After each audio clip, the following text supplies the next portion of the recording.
addicts back to their families is crucial to their healing process, and at the center, this is one of the things incorporated in their program. Despite the high cost of running a rehab center, Reach Out Center has subsidized their charges to make it affordable to everyone. COVID-19, among other challenges, was a setback for the Reach Out Center as it hindered the provision of some services crucial to the treatment of patients at the time.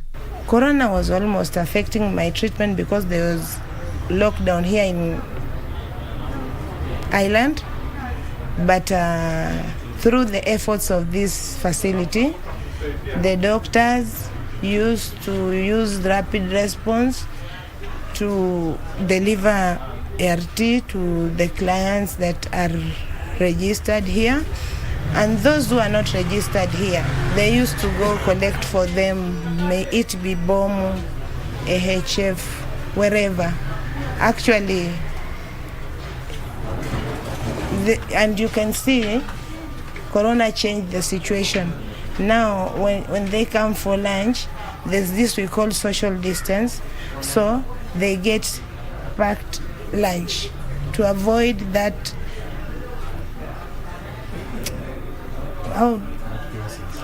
that closeness, because everyone wants to get that food.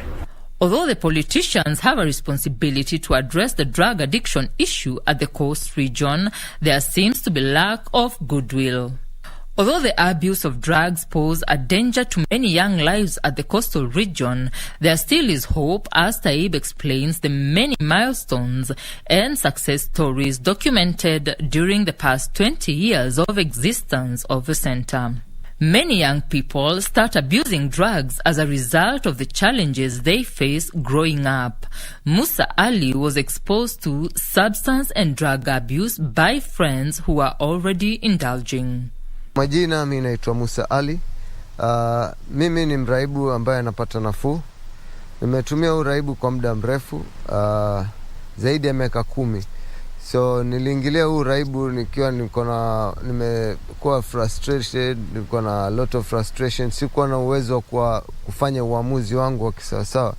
Ningesema kitu ilinisababisha kuingia ni kushindwa kucontrol nafsi yangu, that self control. Doing drugs is an experience that Musa regrets most in his life.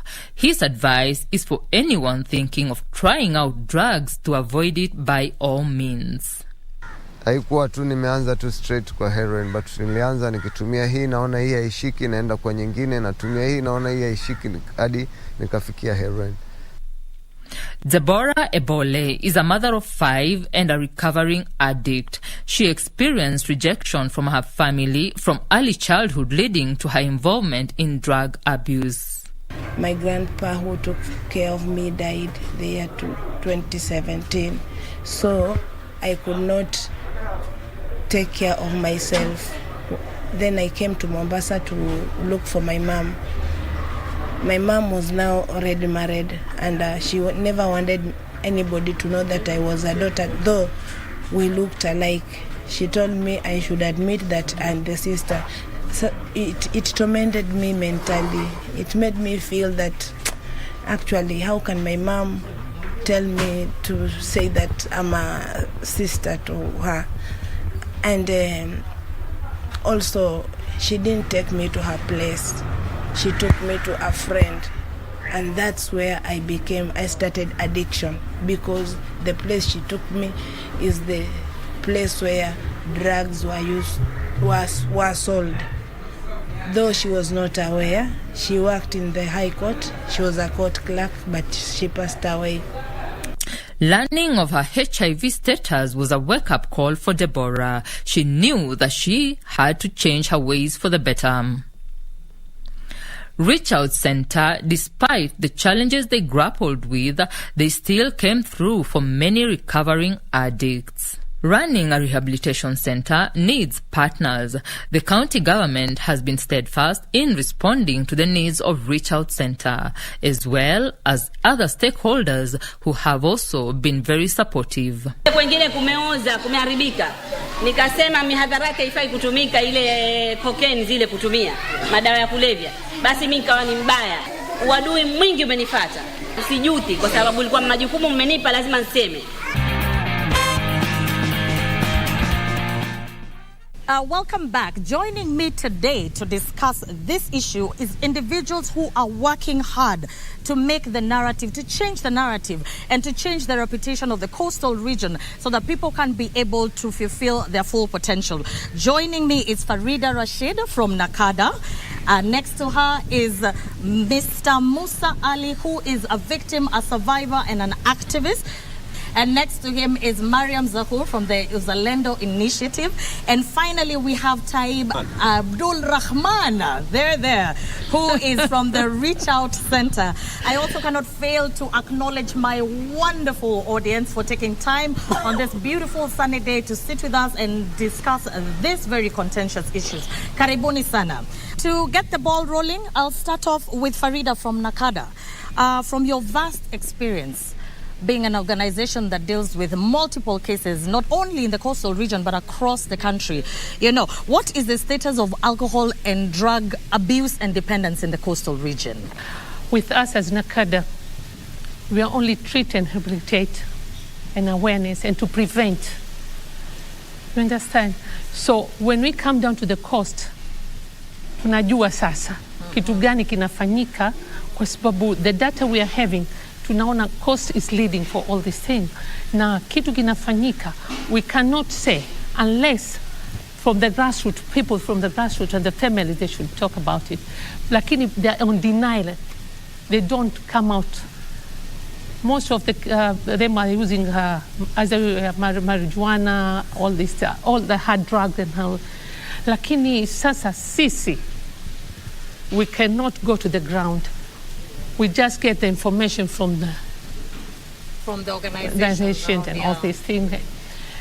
We train, we treat, we rehabilitate, which we have at a rehabilitation center in Miritini. So in that case, unless they come out, and what they come out and talk about it so that we know and we can approach them and should know what we are doing for them. Okay. So I'll pose the same question to you, Mr. Taib. What do you think are the main drivers to drug and substance abuse in the coastal region? Thank you very much. You have put it rightfully. There is an increase and the menace is rampant. And it is because of these issues that we have come boldly and openly to be able to provide services first, because without services you cannot get or bring closer people to where they need to get the treatment. So an estimate of 100,000 people within the coastal region is a big number. That is, you name it, from Kiunga, Lamu to Tanzania, Lunga, Tanzania, Kenya. So this has shown a very big impact in terms of the usage. So without having treatment center, Madam has mentioned it very eloquently that government has taken a big step, and we really appreciate through Nakada.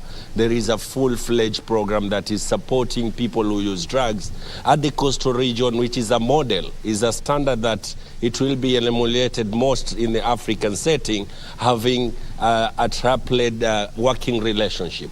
This is the county government, national government, and civil society. It's a first of its kind in Africa to have this inclusion and to have the support from government to show that this zeal and passion for the community, and especially I coming from Mombasa, seeing this menace on day-to-day activity, I think this is a breakthrough. It's bridging the gap towards helping people. And of course, the menace has its own dimensions, and we have peer pressure, we have availability, we have ignorance, we have lack of opportunity and knowledge to know these drugs, we have disjointed families, we have culture within our traditions that are helping us. People will smoke and say, it's okay if you're smoking, but don't use heroin.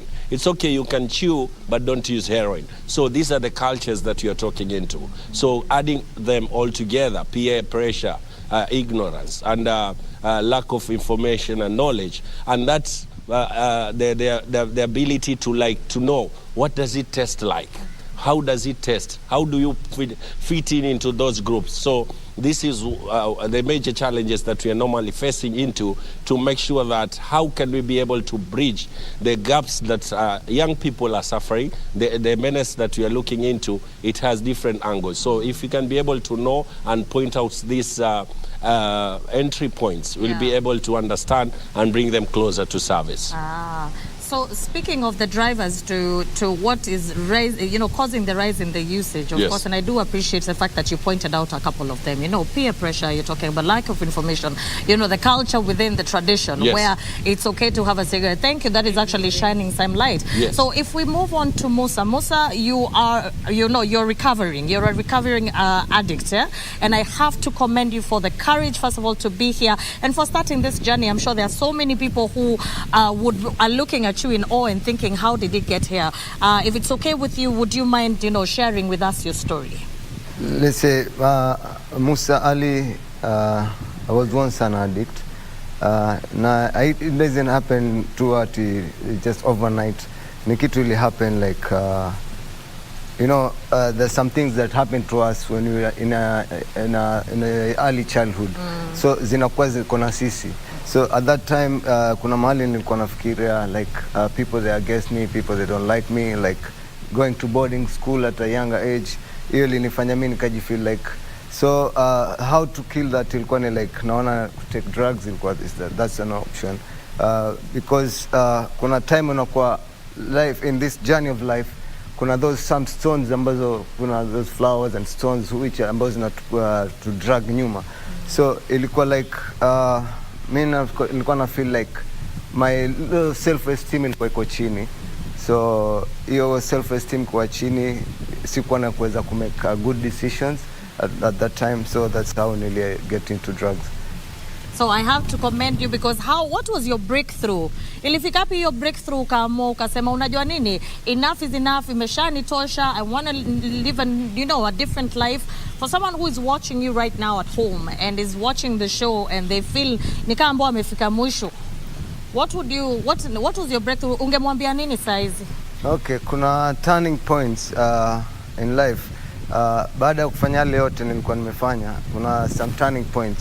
Ya kwanza ilikuwa is my son, ambayo nilikuwa naona hiyo kitu itakuja kumaffect in future. Alafu the next ni my young brother, ambaye alikuja akaniambia, "Awe Musa, kwani ume lose hope in life, wewe ni aje? Ulikuwa hivi, sisi tulikuwa tunakuona mtu poa tukiwa wadogo, sisi tunakuona kama role model in our family. So inakuwaje wewe, kwani have you lost hope?" That's another one. Nyingine ni ile through friends. Kuna just a family friend alikuwa amekuja home, ambaye ni mtu mnamuona hata kwa TV, Lulu Hassan. She just came, she slept over. You can imagine just taking her phone. Walikuwa wame set up phone, anataka wakilala wakiamka alarm. Asubuhi wakiamka wamechelewa mahali walikuwa wanaenda. So akija akikuta hivi phone yake imeenda. Nani amechukua? Musa.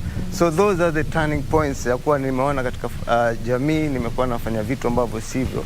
So I wanted to do something about it. Yeah. Oh, wow, that's wonderful. That is honestly some truly inspiring, stuff. Now, Mariam, you are involved in an organization that you're an activist, actually, against drug and substance abuse. What are some of the initiatives that your organization has put in place to, just like Nakada, just like, outreach, to be able to assist and rehabilitate addicts so that they can be able to rejoin society? Chenye ambacho naweza nikasema ni first, it's taking self initiative. The moment ukiidentify yule mwanamke pale ameanza kujihusisha na mambo ya drugs, you can either sit down, consult with him, alafu baadaye unafanya assessment like nani alimmotivate, because you cannot intervene directly unless you know the root causes. Ufuatilie, ufanye assessment. Maybe it's the family, ama uangalie maybe ni yeye mwenyewe ni shida ndo zimemsukuma kwenda kujiingiza katika drugs. So first tunafanya assessment, tunaangalia, and then later on we use our networks kuangalia like how can you help him. Na pia pale akikueleza zile shida zake, wewe mwenyewe binafsi unaangalia like how can I help him? Do I have links? Do I have people who can be able to support me? And then wewe mwenyewe katika ile initiative yako unafuatilia step by step, unamfuata progress, because what other people do is they take wanampa aid without even doing like a follow up, monitoring, assessment, kumwangalia like is he picking up ama ameregea nyuma.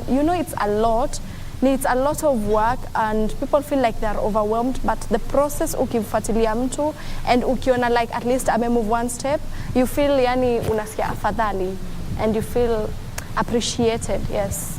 Thank you so much, Mariam. Now over to you, Madam. What are some of the challenges? You see, the cause that you take on it's a challenging one just to begin, you know, because you will have fights from all angles because you may be messing up somebody's source of a livelihood.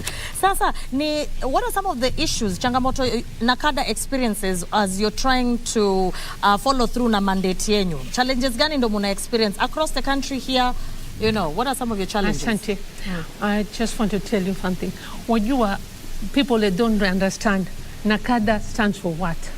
Umenifahamu, ni lazima tuchukue time kuwafahamisha kwanza. Wao wanaona NACADA ndio wanashika watu wa drugs, wale drug baron. Wao wanaona NACADA labda ndio tunakwenda kufanya nini, wanatuliza. Tunapata challenges nyingi, lakini NACADA zinaangalia partnership kama reach out na nani, hizi organizations zinakuja pamoja, kisha wanaenda check zile rehabilitation, kazi gani wanafanya kwa wale wateja, wateja wanatumika vipi.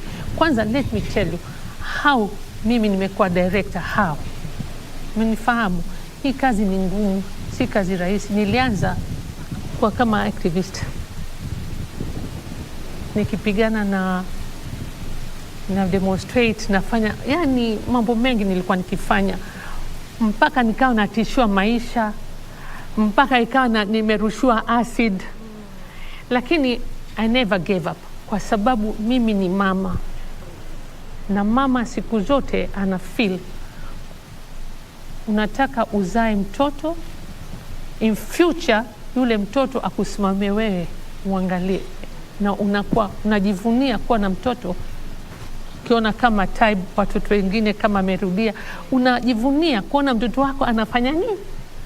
Lakini ukiangalia culture yetu tuliwacha hapa pwani, watoto wetu wametumiwa sana, na hakuna alikuwa anaweza, lazima uwe shujaa kusema kweli, kujitolea kwa kitu kama ni lazima uamini kufa na kupona, kuwa utapata usaidizi, watu kidogo waelewe ni kitu gani kinawadhuru na utajua unasaidia vipi. Tutapunguza, hatuwezi maliza. Kutoka hapo nikaonekana kwa ule unyanyakavu wangu na vile napigana, na sitakubali kwa zitumike hizi drugs, kwa sababu hapa hatuna miti ya drugs zinaingia vipi. Umenifahamu? Na siku zote tukiuliza, tunauliza zinaingia vipi. Si kwa kuwa jamii haitaki kusema wale watu wanaingiza. Jamii inaogopa, inakueleza wewe kama serikali hizi drugs zinaingia vipi. Wewe kwa ajili ya pesa, unachukua pesa, unamchongea yule mtu alikuja kukupa ile information. Sasa ndio unaona watu wengi wetu wanaogopa. Lakini hizi drugs sisi tunasema zinaingia. Hata nikikaa kwa board nauliza, shaona kweli sisi tunafanya treatment, nanisikiza, lakini awareness of treatment na nini to prevent hizi drugs haziworth, kwa sababu unless tujue the root cause zile njia zinaingia ni vipi, tutaendelea, will continue treatment, tutafanya treatment, tutafungua rehabilitation centers, but still hizi vitu vinaingia vipi. Umenifahamu? Na kwa sasa tunaona wanawake ndo wanatumika, na we ni mama, na we bado ni msichana. Hizi teknolojia zinaharibia watoto wetu. Unataka kuwa na utajiri wa mara moja, ufikiri unatoka familia gani. What goes around comes around. Wewe ukifanya hivyo, hiyo kazi, lazima mtu wako wa nyumbani mmoja atapatikana pia. Umenifahamu? Sasa zile challenges sisi ambazo tunazipata kwa NACADA, tunauliza mwafanya kazi gani? Mbona hamushiki hawa watu? Umenisikiza? Mbona hamushiki? Mbona drugs zimezidi kuingia pwani, sio? Lakini tunataka waelewe kuwa hizi drugs si nakada zinaleta, wala sisi hatuna ruhusa kwenda kushika mtu. Information tunaweza toa, lakini hatuwezi kukamata mtu. Nafikiri hata hao wenye rehabs, they are doing a very hard work. Kumchukua, kumnasua yule mtoto mpaka ajikubali si rahisi. Namsifia Musa, amejikubali. Tulikuwa naye tukimchukua kila wakati, anarudi tunamchukua kabla sijakuwa director pia. Tulijaribu kumsaidia sana, na wengi tumewasaidia, na tunafurahi Taibu anawaweka pale, anawaangalia. Wajua sio familia, tunarudia kwa familia pia. Kuna challenges pia familia. Familia wakishaona mtoto wao anaingilia hizi mihadarati, they give up. Yeah. Hawana ile stigma pia, hakuna ile love, wana stigmatize wale watoto. Hata wakija wanaingia nyumbani ngoja tufunge. Hata mtoto shatoka kwa treatment anakuja nyumbani, lazima umpe love. Umwache wale watu wa jamii wamkubali pia. Uchukue mtoto wako, jikubali wewe ndani ya family, umemkubali mtoto wako, unatoka naye unatembea naye, na jamii itamkubali. Lakini wewe ukianza bado unamdiscriminate, unamstigmatize ni mtoto. No, unajua madam, hiyo ndio imekuwa a very, very big issue that we have experienced, and that is one of the main causes sometimes of the relapsing, you know, because they're going back to the same environment, they're going back to the same people, the same way you're looking at them. We always have to practice positive human regard. This is still a human being, this is still someone who deserves love and all the support. Now, my question to you, Bwana Taib, right now is, we're in the general election period. It is no secret, it is not a lie, that certain people, certain individuals will use this very vulnerable group of people to either instigate violence to an opponent, to either cause chaos. You know, what are some of the cases, and what are things that, you know, like your outreach program has put in place? Because this is happening. What is being done? What are you people? Because at this point it looks like it has to be Nakada, it has to be the program, it has to be Uzalendo, it has to be Musa, it has to be who will have to take up the arms. What do you do in such situations? Thank you. This is a very good question. To reply to that, I want to answer it in your statement. How have we changed the narrative? That's a very good platform to start with. So within Reach Out, we have 5 broad areas that we work on that will also explain what we have planned for election. One is the prevention program. This is where we engage at early stage to make sure that who have not used to be able to impact the information. Give them right information, have a dialogue, discussion in schools, out of schools, engage them, like what Madam has mentioned here. When you realize there's one person using, there is a community which is infected and others which are affected. So within our prevention program, we normally encourage that. We give that platform to be able to encourage and have the discussion. Then the second one is now drug dependency treatment, is helping them. For those who have come out, that they need help, where do they go? We have a rehabilitation process. We have outpatient session that you can be able to engage. You can come to the group session. You can be visited at home. You can do follow-up through social media, also platform that we have introduced. Counseling, tele-counseling that we've introduced. So this is now giving that individual a way out of the drug. Then the third component is the new one, which has been able to work very progressively, is the harm reduction program. This is the outreach program. This is where we reach out to them, where they're using, where they're injecting, where they're smoking, where they're having sex there. We engage them into that discussion. We give them the right paraphernalia to be able to prevent HIV, to prevent HIV through different modes. In terms of condom, needle and syringe program, is starting that entry to service so that you can be able to do that. And in this component also, we are providing medically assisted therapy. The first of its kind that has been started in Kenya. We have 3 sites that are providing methadone currently in Mombasa, and this has shown very better outcomes in terms of engaging, in terms of treatment, and also going back to the family. We have done research recently. We have seen the crime rate among those who have gone out of drugs has gone lower. This has been amazing. We have seen people going back to families. There are people who have delivered babies. There are people who have gotten marriage. There are people who have reunited back to their families. That third component. Fourth component is sustainable livelihood.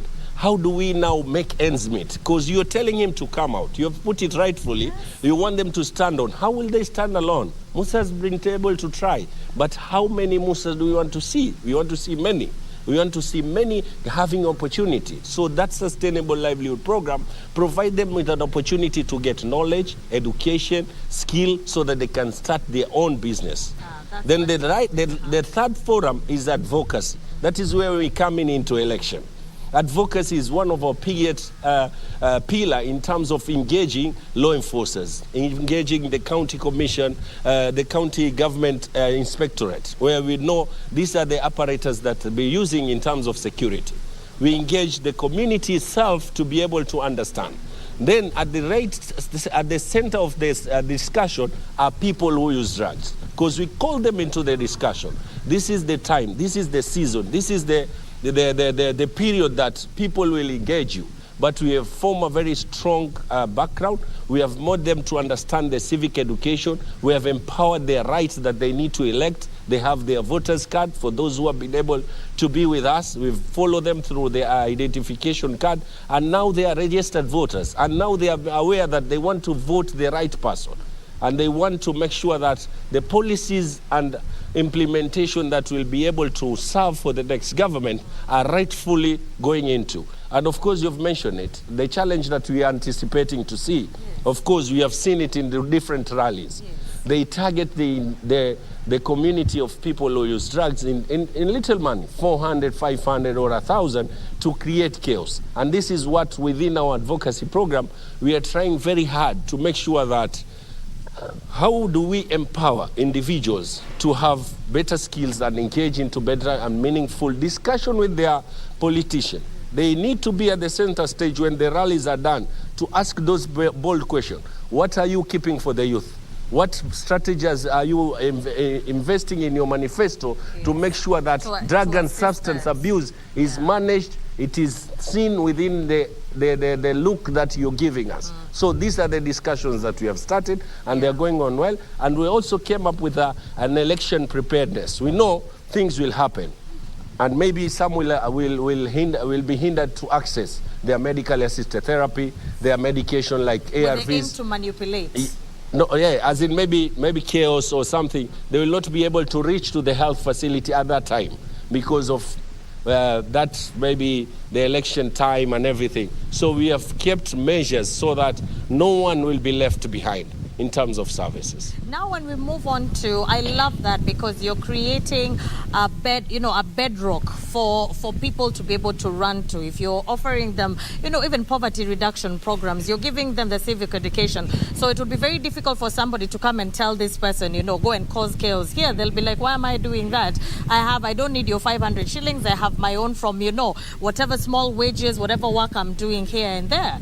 That's fantastic, and I really applaud that, what you are doing. We're going to take a short break, and then once we are back, we will dive into the question and answer session.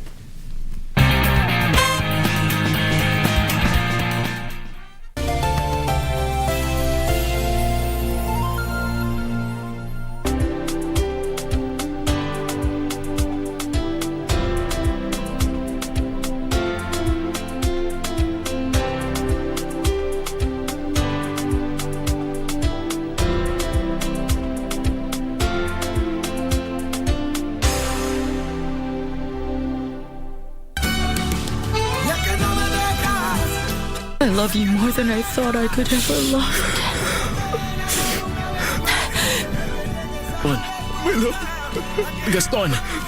Gaston, there's nothing more you can do. Oh, Ines, not you. Not you too, please.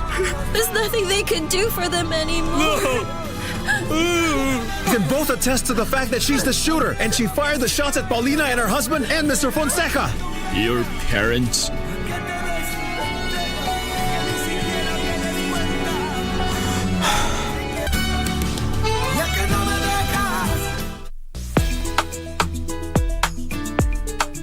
Tachonga viasi wewe. Na isitoshe utaosha hata vyombo. Mimi nioshe vyombo mimi? Hata unacheza. Mwanaume mzima mimi nioshe vyombo kwa sababu ya kula chakula ya hoteli hii mimi. Wait. What? Oh yeah. Mogaka. Kwa ofisi.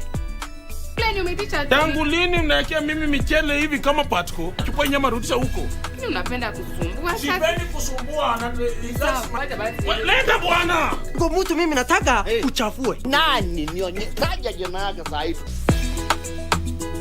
My everything, nothing your love will bring. In case you didn't know, baby, I'm crazy about you. That boy's just a walk away. Born to be a believer, tell you from the word.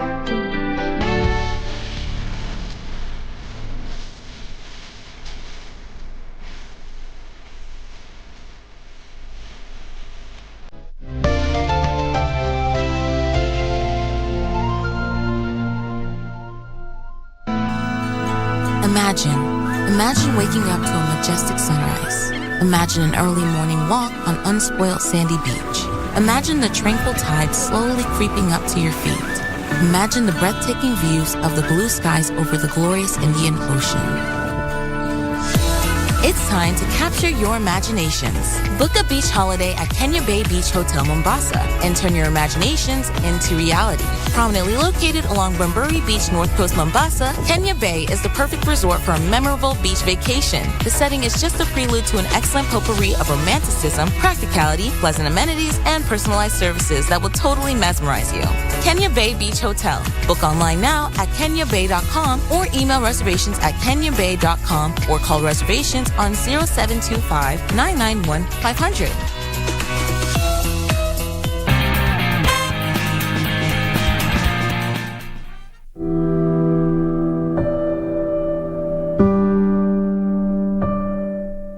Navyojua kwamba inaharibu vijana wetu, wanakosa kufanya kazi, pia inaharibu mustakabali ya ujamii, hawataki kuwa na jamii. Kwa hivyo madhara ni mengi, lakini hayo ni baadhi ya madhara, kwamba hawataki kufanya kazi na hawataki kuwa ni jamii. Kazi yao wanataka vitu rahisi. Pia inawaharibu afya yao, kwamba afya yao pia inazorota na akili zao pia. Hiyo miadarati kazini yangu anakuanga anatumia vyombo nini kwa nyumba ipatikani, ukiweka pesa mitungi kwa nje, nguo ukifua ukianika, hata majirani. Ilikuwa ni vita kila siku. Atupendelee hiyo madawa, manake ni madawa yanaharibu watoto wetu mpaka jamii. Hawana jamii, hata tunashindwa tufanye nini sisi wazazi. Welcome back. We've come to the point of the show that I absolutely love, where we get to engage with our extinguished and very, very interactive audience. Our first question of the day is going to come from Fatma. Fatma? We have already identified the issue. We came up with the policy. How do we follow up? How do we track those perpetrators? And the traffickers are still there. What are the criteria are you using? Are these policies working? How do you follow up with these perpetrators? Thank you so much, Fatma. That's a fantastic question. I'd like time to take it. I think in a nutshell, the people, the panel represented here may not have the particular mechanism to indicate, but in the perfect world, what would you like to see the government put in place in regards to everything we have talked about, especially the implementation of the structures that you people have so duly laid out? Thank you very much. It's a very good question in two terms or two angles. One, as a community, we have equally good responsibility in engaging and seeing how are these policies supporting us, and where need be, like the one that was tabled last year, the Drug and Substance Abuse Act of 1994. They have the review, which we have a trouble on it. It has really given punitive angles. It has had an area where it has a gain, but on the punitive angle, in terms of those who are using, they need to go for 20 years plus and being able to be fined. So, okay, policies are there, but the implementation is not the organization alone, but individual citizens to be able to hold different institutions and also government bodies accounted for. And also in this other angle is looking at drugs in three dimensions. One, the demand reduction. Second, the supply reduction. And third, the harm reduction. Demand reduction is where we provide treatment, rehabilitation, alternative for incarceration. Then the second one is the supply reduction. Of course, we've managed to talk to higher levels of security teams to be able to engage them, because that is the mandate of the government, and we really appreciate. They have done different angles to curb those entry points, and what Madam has said here in terms of these trees are not planted within our situation. We are not planting poppy plant in Mombasa. How is it coming in? That is the role of supply reduction. Then the harm reduction, that is what most of the community members need to participate, is reaching people where they are, is engaging them. As we are commemorating International Day Against Drug Abuse this month on 26th, we have had the UN report. We have seen the government report. We want to analyze and articulate them. What measures are we wanting to see in the next coming government and also the next year's International Day Against Drug Abuse. Thank you so much, Taib. There's nothing else I can add. I think that was wonderfully answered. The next question is coming from Esha. Thank you very much, and I have a question. Just the other day, a man died because of chewing muguka. He used to chew it each and every frequent, and this is something that has been taking over our county and even at the coastal region, where we've seen an increase of young women and men using muguka. And also know that rehabilitation is very expensive.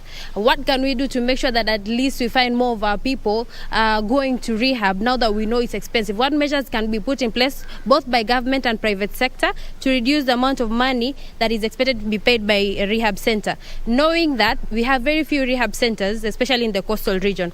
And then the second one, just the other day we saw a presidential candidate, one of the presidential candidates, saying that he is going to legalize bang in this country. What is your thought on that as activists and NACADA and NGOs sitting there? Thank you. Well, let's hope that the powers that be are watching the shows today, and we can change the motive of who we elect into elective office. We just not anyone, someone who looks out for every single person's well-being, regardless of what their beliefs are. There's always a status quo across everything. The second question was Taib. Yes. Drug dependency treatment. I know it's not easy for those who are in the street, who are vulnerable, who have gone very low in terms of the social life, to afford the drug treatment. It's something that it's known, but we really need to understand this is a treatment, it's a care, it's a comprehensive, it's a holistic approach that people need to be given. And we have specialists that are needed within this treatment. So there must be a fee in terms of doing that.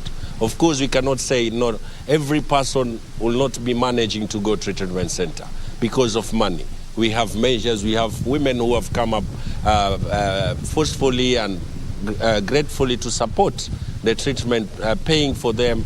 There are business community who have supported to pay for this individual. There are groups, women groups, young people, youths. They coordinate resources and take people to rehabilitation. So to me, my perception and look at this is the person willing to get into the treatment? Is the person ready to acquire the treatment? Is the person and the family accepting that they have a problem? We can be able to get support. Yes. They need help and they will get help. And we have seen people coming into social media and a community will come up and say, we will support. We will support them. Yes. So we should not give up. We should not give up. And we know the upcoming of Mogoka has really confused our youths. We know that. And we have done research in different bases. And we have seen young people at the age of 14, 15 are using Mogoka. So this is alarming. And they have dropped from school. They have different characters that they go within school.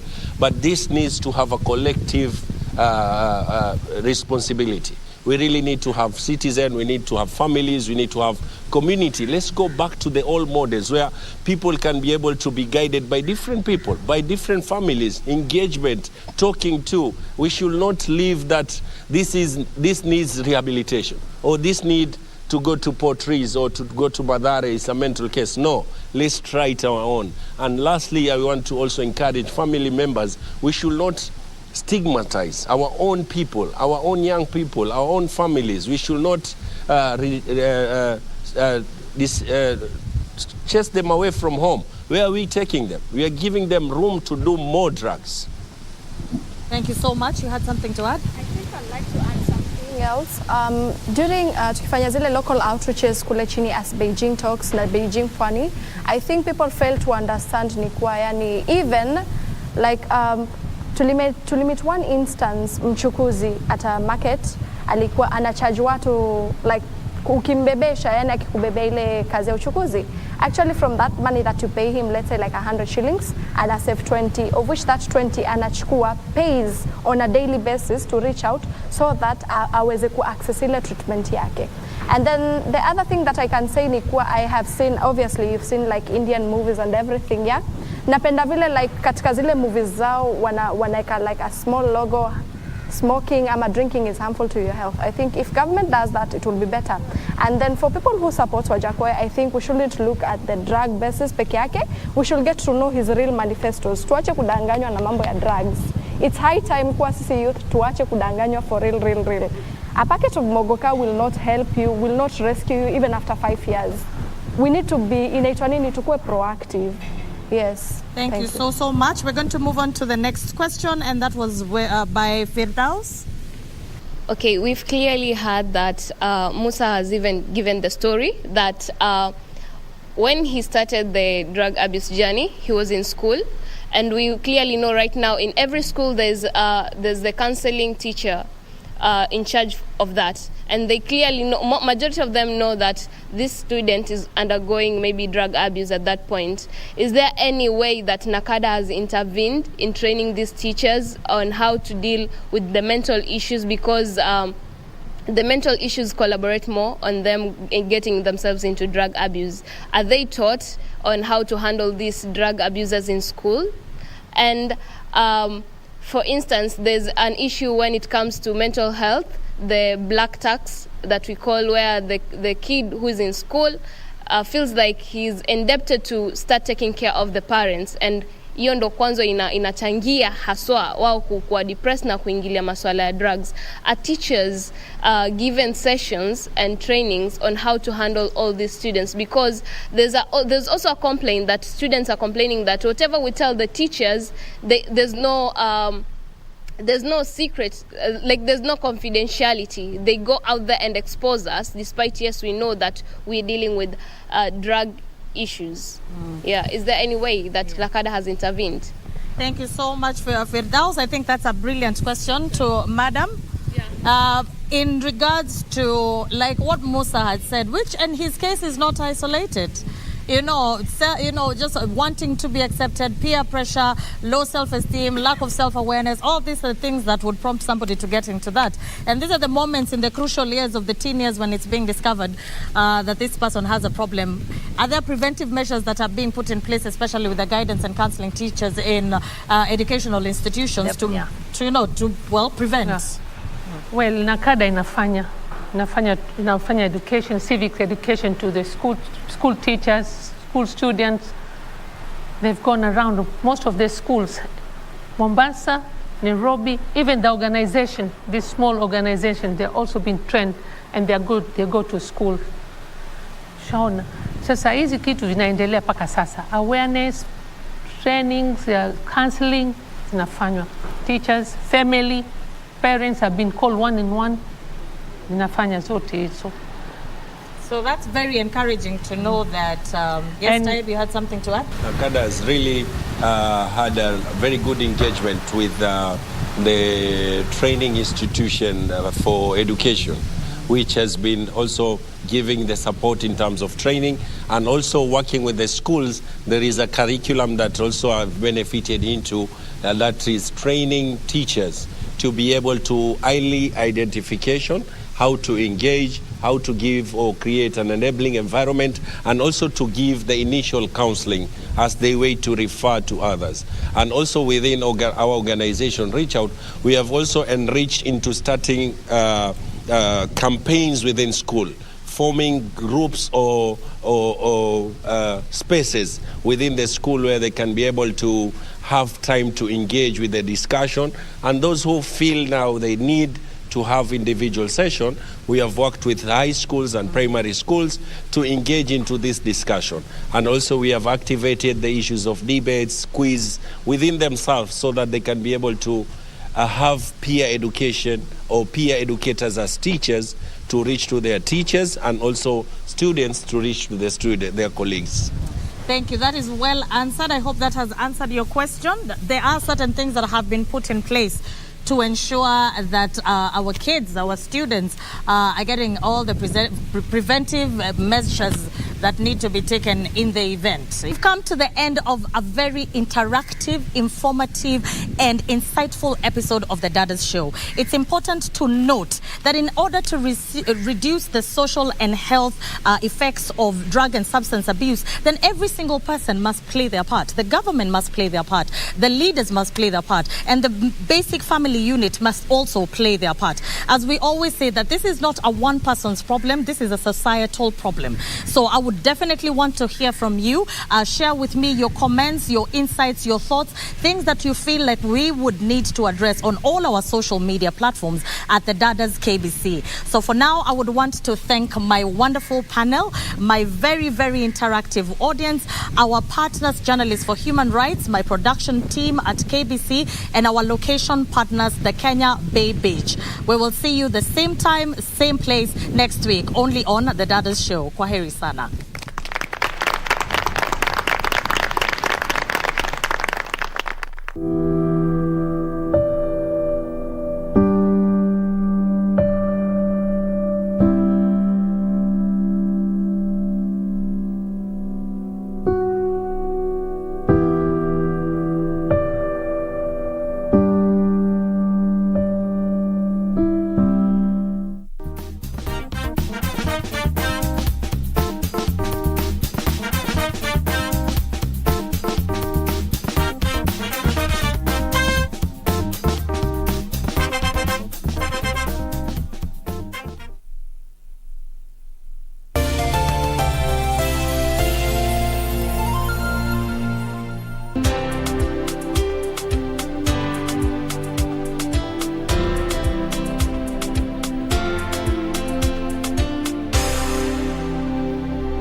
Heri ukwe maskini lakini ukwe mzima. Ukiwa na health mzuri, shukuru Mungu. Some of them don't even understand the kind of sickness that they are suffering from. But thank you, because through Mama here, we have seen the hand of God. Nashukuru, nilitibiwa, sasa naendelea kupona. Lakini mlisupport, nikaweza kupona, sasa niko na raha. Mungu awabariki. Nilikava kabisa, niko na furaha sana. The only show that is transforming lives.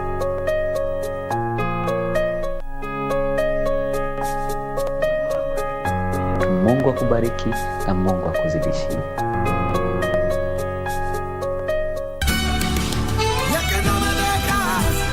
I love you more than I thought I could ever love.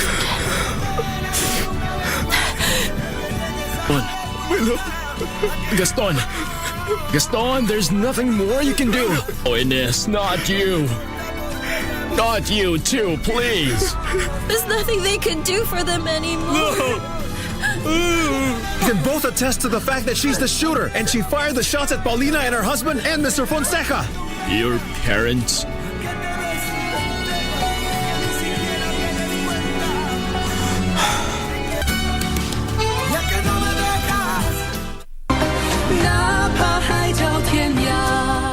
If you should ever dare do anything to hurt my sister, I'm not going to go easy on you. I'm guessing that he's already fallen for you. He wanted it to happen. Come on, stop it. When your troops intercept Karen's rebels, please leave Karen to me. I wish to deal with him myself. Huh? Why would you two be in my study?